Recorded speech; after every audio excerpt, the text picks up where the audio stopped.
Ya pemirsa, untuk mengetahui perkembangan perdagangan komoditas hingga sore hari ini kita telah terhubung dengan Gini, analis Mega Menara Emas Berjangka. Ya selamat sore Begini. Ya begini ini Anda melihat bagaimana perbandingan volume transaksi hari ini dibandingkan dengan Senin kemarin begini. Ya, untuk perdagangan di sesi kedua minggu ini memang volumenya cenderung lebih kecil ya. Tapi memang karena market juga cenderung sepi dari sisi fundamental dan menunggu juga dari Pilpres AS untuk minggu depan ini juga memang market mayoritas masih cenderung flat ya. Khususnya untuk pasar emas walaupun memang volatility-nya cukup tinggi tapi range pergerakannya cenderung terbatas.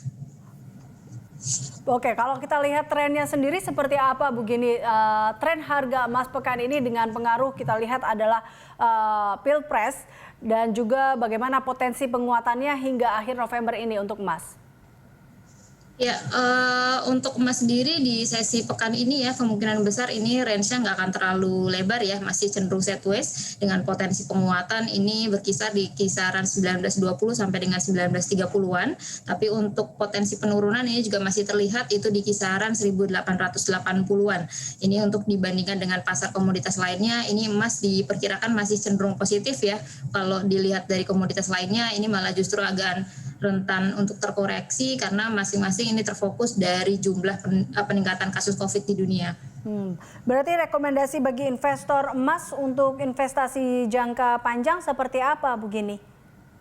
Ya, kalau untuk rekomendasi di jangka panjang ini untuk emasnya secara grafik ini polanya masih terlihat ada kemungkinan besar akan uji kembali level tertinggi sebelumnya ini di 2075 sampai dengan 2100. Tapi ini untuk pencapaiannya kemungkinan besar akan baru tercapai kisaran bulan Desember sampai periode bulan Januari ya. Karena kalau kita lihat ini menjelang nanti pemilu Amerika sendiri, ini biasanya untuk emas ini volatility-nya cukup tinggi, tapi pasca Pilpres ini ada kemungkinan besar masih akan cenderung terkoreksi turun karena kita lihat kemungkinan pasca pemilu pemerintahan terbaru juga akan lebih agresif dari sisi pengambilan keputusan, jadi kemungkinan besar akan cenderung menguatkan untuk pasar dolar sendiri. Baik, kita beralih ke Olen begini, ini tren harga Olen akhir pekan ini dengan pengaruh berbagai sentimen global seperti apa Bu? Kalau untuk harga ulen sendiri ini potensinya masih akan rentan untuk turun ya, karena ini juga kita lihat pergerakan di pasar minyak mentah dunia ini juga berkisar di kisaran $38 per barel. Ini merespon dari pertemuan OPEC dan non-OPEC ini untuk saat ini masih akan menunda dari program pemotongan produksi sendiri. Jadi untuk saat ini diperkirakan karena penundaan pemotongan produksi ini suplai minyak juga akan cenderung melimpah. Jadi ini untuk harga minyaknya termasuk untuk olein juga akan cenderung melemah.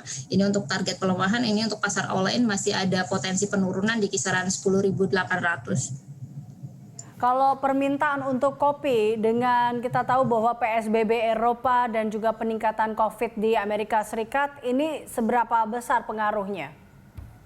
Ya, untuk PSBB terbaru ya karena pengetatan saat ini kembali lagi dilakukan, ini juga permintaan untuk pasar kopi sendiri ini mengalami penurunan ya, walaupun memang penurunannya tidak terlalu signifikan. Tapi kalau dilihat dari pola harganya kemungkinan besar dari menurunnya demand ini tidak akan menurunkan dari harga kopi sendiri untuk yang signifikan. Karena kalau kita lihat ini cuaca ekstrim ya, khususnya untuk di Vietnam dengan pola cuaca La Nina ini di selama periode bulan November ini kemungkinan besar akan cenderung mengganggu dari panen kopi sendiri. Jadi walaupun memang demandnya kecil, tapi untuk harga kemungkinan besar penurunannya tidak akan terlalu signifikan karena jumlah panennya mengecil, maka suplai kopinya sendiri juga tidak akan terlalu banyak.